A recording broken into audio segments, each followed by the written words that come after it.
ഇങ്ങനെ ഒരു കറി ഉണ്ടെങ്കിൽ അതിൻ്റെ ഒരു തുള്ളി ചാറ് മതി നമുക്ക് ഇഷ്ടം പോലെ ചോറിനാന്ന് പറയില്ല, അതുപോലെ ഒരു ഐറ്റമാണ് കേട്ടോ. അതായത് ചെമ്മീനും പച്ച ചെമ്മീനുണ്ടല്ലോ, അതും മാങ്ങ ഉപയോഗിച്ചിട്ടുള്ള ഒരു കറി കേട്ടോ. അപ്പോൾ എങ്ങനെയാണെന്ന് നോക്കാം. നമുക്ക് ആദ്യം തന്നെ മാങ്ങ ഒന്ന് പൊട്ടിച്ചുകൊണ്ട് വരാം. അപ്പോൾ ആവശ്യത്തിന് അത്യാവശ്യം നല്ല വിളഞ്ഞ മാങ്ങ നിൽപ്പുണ്ട് കേട്ടോ.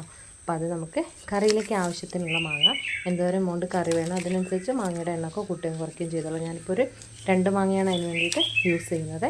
അപ്പോൾ അത്യാവശ്യം നല്ല മൂത്ത മാങ്ങ തന്നെ എടുക്കാനായിട്ട് ശ്രദ്ധിക്കുക. പിന്നെ പ്രത്യേകം ശ്രദ്ധിക്കേണ്ട ഒരു കാര്യം, മാങ്ങ നല്ല കട്ടിയുള്ള ചില മാങ്ങേൻ്റെയൊക്കെ തോടിന് കയ്പ്പുണ്ടാവും. അപ്പോൾ അങ്ങനത്തെ ആണെങ്കിൽ തോട് ചെത്തിക്കളഞ്ഞിട്ട് എടുക്കാനായിട്ട് യൂസ് ചെയ്യാനായിട്ട് ശ്രദ്ധിക്കണം കേട്ടോ. അപ്പോൾ ഞാനിവിടെ 2 മാങ്ങയാണ് എടുത്തിട്ടുള്ളത്. ഇപ്പോൾ ചെമ്മീൻ അത്യാവശ്യം നല്ല വലിയ ചെമ്മീനായിരുന്നു, അത് വൃത്തിയാക്കി കൊണ്ടുവന്ന് വെച്ചിട്ടുണ്ട്. പിന്നെ നമ്മൾ ഈ എടുത്തിട്ടുള്ള ഇൻഗ്രീഡിയൻസ്, അതായത് നമ്മളെ ചെറിയുള്ളി, വെളുത്തുള്ളി, അതുപോലെ പച്ചമുളക്, ഇഞ്ചി, തക്കാളി, അതുപോലെ തന്നെ മാങ്ങ, ഇതെല്ലാം കൂടി ഞാനൊരു ചട്ടിയിലിട്ട് നല്ലപോലെ കൈ വെച്ചിട്ട് ഞെരടി എടുക്കുകയാണ് ആദ്യം ചെയ്തിട്ടുള്ളത് കേട്ടോ.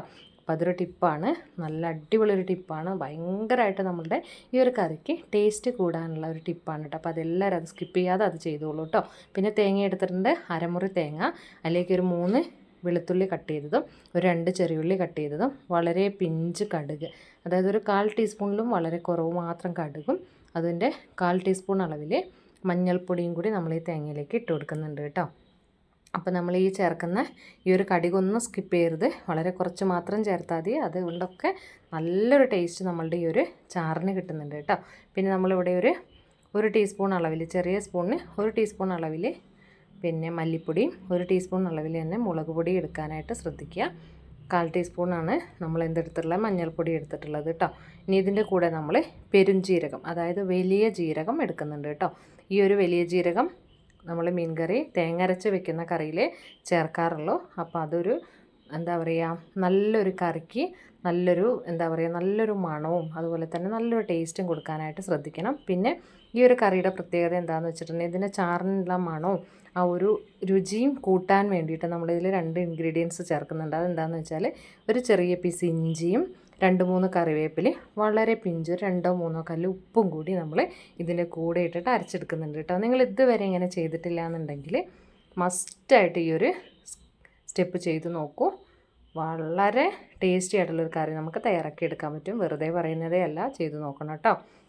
അപ്പോൾ എല്ലാ ഇൻഗ്രീഡിയൻസും നമ്മളുടെ മിക്സിയുടെ ജാറിലേക്ക് ഇട്ട് കൊടുത്തതിന് ശേഷം നമ്മൾ അരയ്ക്കാൻ ആവശ്യത്തിനുള്ള വെള്ളം ഒഴിച്ച് 1 സ്പൂൺ ഉപയോഗിച്ചിട്ട് ഒന്ന് ഇളക്കി എടുക്കുന്നുണ്ട് കേട്ടോ. കാരണം ഒരുപാട് വെള്ളം ഒഴിച്ച് അരച്ചിട്ടുണ്ടെങ്കിൽ നമ്മൾ ഈ ചേർത്തിട്ടുള്ള ഇൻഗ്രീഡിയൻസ് അരഞ്ഞ് കിട്ടാനായിട്ട് ബുദ്ധിമുട്ടാണ്. അതുകൊണ്ട് തന്നെ പാകത്തിന് വളരെ കുറച്ച് വെള്ളം മാത്രം ആദ്യം ഒഴിച്ചിട്ട് അരച്ചെടുക്കാനായിട്ട് ശ്രദ്ധിക്കണം.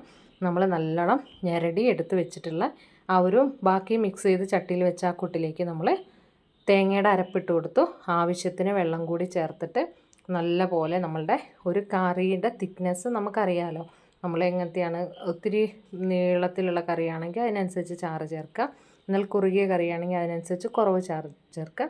അങ്ങനെ നമ്മൾ അതൊക്കെ തയ്യാറാക്കിയതിന് ശേഷം ഗ്യാസ് കത്തിച്ചിട്ട് അതിലേക്ക് നമ്മൾ ചട്ടി വെച്ച് കൊടുത്തിട്ടുണ്ട്. ഇനി നല്ല രീതിയിൽ കറി ഇവിടെ തിളച്ച് വരാൻ തുടങ്ങിയിട്ടുണ്ട് കേട്ടോ. ഈ ഒരു ടൈമിലാണ് നമ്മളിതിലേക്ക് ചെമ്മീൻ ചേർത്ത് കൊടുക്കുന്നത് കേട്ടോ. അപ്പോൾ മുന്നേ നമ്മളൊരു ചെമ്മീൻ്റെ കറി വെക്കുന്നതിൻ്റെ വീഡിയോ നമ്മളെ ചാനലിൽ അപ്ലോഡ് ചെയ്തിട്ടുണ്ട്. അത് ചെമ്മീനും മുരിങ്ങാക്കായും കൂടി ചേർത്തിട്ട് വെക്കുന്നൊരു കറിയാണ്, തേങ്ങ അരച്ച കറി കേട്ടോ.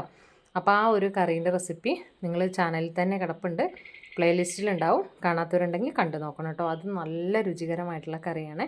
അപ്പോൾ ഇതേ ചാറൊക്കെ തിളച്ച് വന്നപ്പോഴേക്കും നമ്മളതിലേക്ക് ചെമ്മീൻ ഇട്ട് കൊടുത്തിട്ടുണ്ട്. ഒരുപാട് വലിയ ചെമ്മീനായതുകൊണ്ട് ഞാൻ ജസ്റ്റ് ഒന്ന് കട്ട് ചെയ്തിട്ടാണ് ഇട്ട് കൊടുത്തിട്ടുള്ളത് കേട്ടോ. ഇപ്പോൾ കണ്ടില്ലേ, ഒന്ന് ഇളക്കി കൊടുത്തിട്ട് നമ്മൾ ഈ സ്പൂൺ എടുത്ത് ഇതിൽ നിന്ന് മാറ്റി വെക്കുന്നില്ല. സ്പൂൺ ഇതിൽ തന്നെ ഒന്ന് തിളച്ചിട്ട് നമ്മളുടെ അടുപ്പിലേക്ക്, ഗ്യാസ് സ്റ്റോപ്പിലേക്ക് അത് കറി തൂവി പോവാതിരിക്കാനാണ് നമ്മളിതിൽ ഈ ഒരു ചട്ടിയിൽ ഒരു സ്പൂൺ ഇട്ട് വെക്കുന്നത് കേട്ടോ. എന്നിട്ട് നമ്മൾ അടച്ച് വെക്കുകയാണ് ചെയ്യുന്നത്. അപ്പോൾ അതൊരു ടിപ്പാണ്, അറിയാത്തവരുണ്ടെങ്കിൽ ഒന്ന് ചെയ്ത് നോക്കണം കേട്ടോ. അല്ലെങ്കിൽ കറി അടച്ച് വെക്കുമ്പോൾ നമ്മളുടെ ഈ ഒരു അടപ്പിൽ മുഴുവനാവും, ചെറുതായിട്ടൊന്ന് തൂവി പുറത്ത് പോകാനും സാധ്യതയുണ്ട് കേട്ടോ. അപ്പോൾ അങ്ങനെ കുറച്ച് നേരം അടച്ച് വെച്ച് വേവിച്ചെടുത്തു നമ്മൾ. അത്യാവശ്യം കറിയുടെ ചാറൊക്കെ ഒന്ന് കുറുകി ഒരു പാകപ്പെട്ട് വരുന്നുണ്ട്. എന്നാൽ ഈ ഒരു മാങ്ങയുടെ കഷ്ണങ്ങളൊന്നും ഒരുപാട് ഉടഞ്ഞു പോവുകയും ചെയ്യരുത് കേട്ടോ. അപ്പോൾ നമ്മൾ കട്ടിയുള്ള മാങ്ങയാണെങ്കിലും തോട് കയ്പുള്ള മാങ്ങയാണെങ്കിൽ പ്രത്യേകം ശ്രദ്ധിക്കണം. തോല് ചെത്തിക്കളഞ്ഞിട്ട് മാത്രമേ യൂസ് ചെയ്യാൻ പാടുള്ളൂ. അപ്പോൾ ഞാനിവിടെ ഉപയോഗിച്ചിരിക്കുന്ന മാങ്ങയുടെ തോല് നമ്മൾ കട്ട് ചെയ്തിട്ടില്ല കേട്ടോ. ഒരു മാങ്ങയുടെ കട്ട് ചെയ്തിട്ടുണ്ട്, ഒന്നിൻ്റെ കട്ട് ചെയ്യാതെയാണ് ചേർത്തിട്ടുള്ളത്. അപ്പോൾ അത് ശ്രദ്ധിക്കണം കേട്ടോ. പിന്നെ ലാസ്റ്റ് ചാറൊക്കെ പാകപ്പെട്ട് കുറുകി വന്ന സമയത്ത് ഞാൻ അതിലേക്ക് കടുക്, അതുപോലെ തന്നെ നമ്മളുടെ വെളിച്ചെണ്ണയിലേക്ക് കടുക്, ഉലുവ, ചെറിയുള്ളിയും കറിവേപ്പിലയും കൂടി താളിച്ച് ചേർത്തപ്പോഴത്തേക്കും കറി ഇവിടെ പൂർണ്ണമായിട്ടുണ്ട്. അടിപൊളി കറിയാണ്. കപ്പേൻ്റെ കൂടെയും ചോറിൻ്റെ കൂടെയും അപ്പത്തിൻ്റെ കൂടെയൊക്കെ. അപ്പോൾ ഇഷ്ടപ്പെടുകയാണെങ്കിൽ നിങ്ങൾ നിങ്ങളുടെ ഫ്രണ്ട്സിനും റിലേറ്റീവ്സിനൊക്കെ ഷെയർ ചെയ്ത് കൊടുക്കുക. നമ്മളെ സപ്പോർട്ട് ചെയ്യാതെ കാണുന്നവരാണെങ്കിൽ ഇഷ്ടപ്പെട്ടാൽ നമ്മളൊന്ന് സപ്പോർട്ട് ചെയ്ത് കൂടെ കൂട്ടിക്കൊള്ളുക. നമ്മൾ വീട്ടിലുള്ള ഇൻഗ്രീഡിയൻസ് വെച്ചിട്ട് വളരെ പെട്ടെന്ന് സിമ്പിളായിട്ട് തയ്യാറാക്കാൻ പറ്റുന്ന കറികളുടെ റെസിപ്പികളാണ് നമ്മളുടെ ചാനലിൽ ഇൻക്ലൂഡ് ചെയ്തിട്ടുള്ളത്. അപ്പോൾ നിങ്ങൾക്ക് ഒരുപാട് യൂസ്ഫുൾ ആവുമെന്ന് പ്രതീക്ഷിക്കുന്നു. അപ്പോൾ നിങ്ങൾക്കത് ഇഷ്ടപ്പെടുന്നുണ്ടെങ്കിൽ നമ്മളെ കൂടെ കൂട്ടാനും സപ്പോർട്ട് ചെയ്യാനും മറന്നു പോകരുത്. അപ്പോൾ ഒരുപാട് നല്ല വീഡിയോകളായിട്ട് വീണ്ടും വരാം. Thank you for watching.